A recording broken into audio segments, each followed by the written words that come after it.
broader markets are outperforming, but banking stocks lately have been in focus, and that's the big kind of a comeback for a sector. People are almost written it off. So we thought of getting you someone who understands that space very well.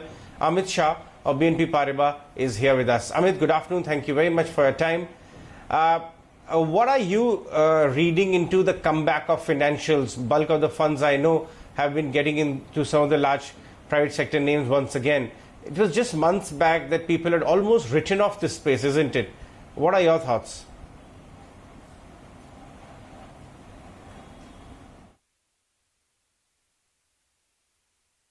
Okay, Amit is back with us. Amit, what do you read of the comeback of the banking space? Sure. Thanks for having me. Sorry about the bad network. But financials is something that we've been bullish on, right? We do this product called On the Road, wherein we go across India and talk to managements of banks as well as branch managers of NBFCs as well as private banks, and the momentum was picking up and it was fairly evident. And now, that is coming through in the commentary. Asset quality was a concern going in, which now is not so much.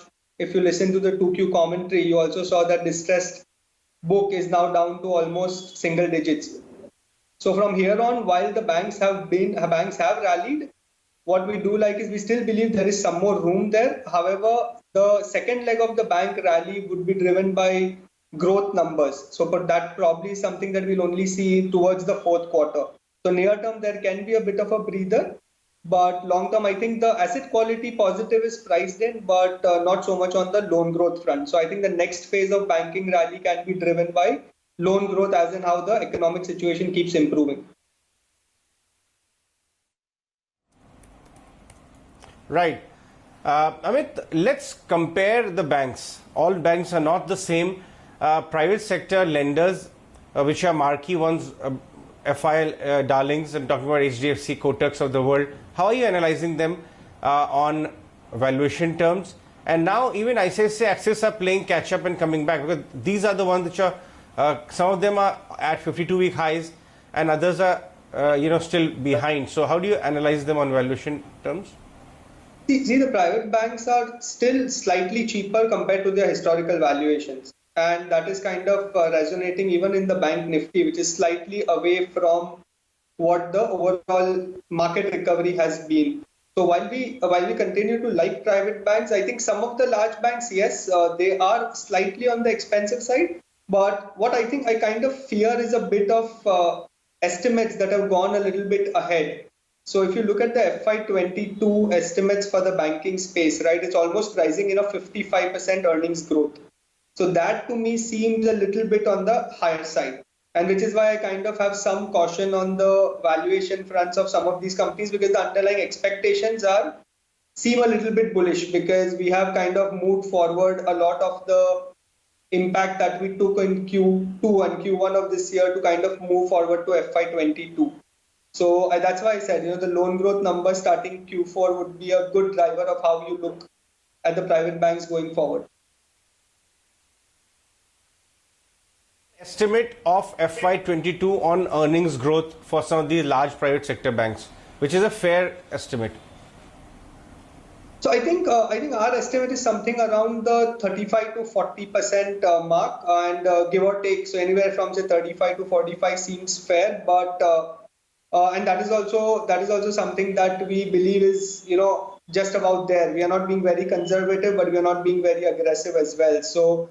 And that is backed by loan growth assumptions north of 20%. So we are kind of trying to factoring in everything. But of course, one thing to remember is that these are times where there is the cost of equity is materially lower across. So that kind of helps a little bit with kind of justifying the premium valuation that we are at.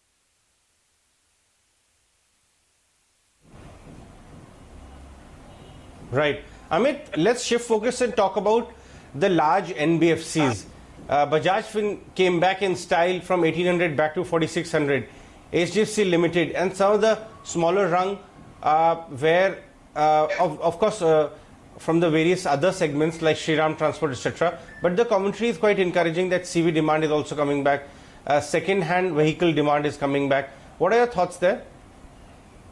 See, and that's kind of being that's very much shown in the high frequency indicators that come through, right? You look at the four key ones, right? Gasoline demand is actually higher on a year-on-year basis. Diesel demand is higher on a year-on-year basis. So now we're not really talking about COVID or pre-COVID. We are actually on a normalized basis, we are higher. And same is reflected in auto numbers for the last couple of months as both four-wheelers as well as two-wheelers. So that overall, and then look at the PMI. If you look at all the high frequency indicators together, right, from April onwards, there is a steady incremental improvement almost month on month. August was a bit of a blip, but post that you consistently have seen improvement every month on month, and which is kind of reflective in the earnings now.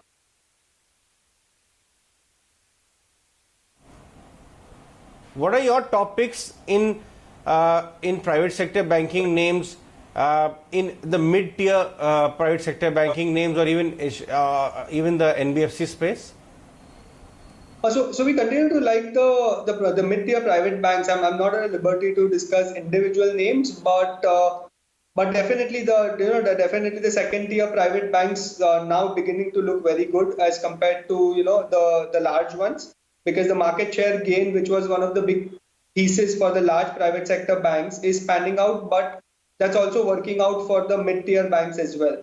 So same across, right? Like if you look at some of the large NBFCs, they have run up a little bit. But if you see the mid-tier NBFCs, which had grave asset quality concerns, so to speak, on the private side as well as on the NBFC side, that is easing off now. And I think because of the suppressed valuations there, that is where the second leg of the rally is coming in and should come in, especially as we are in that risk-on mode.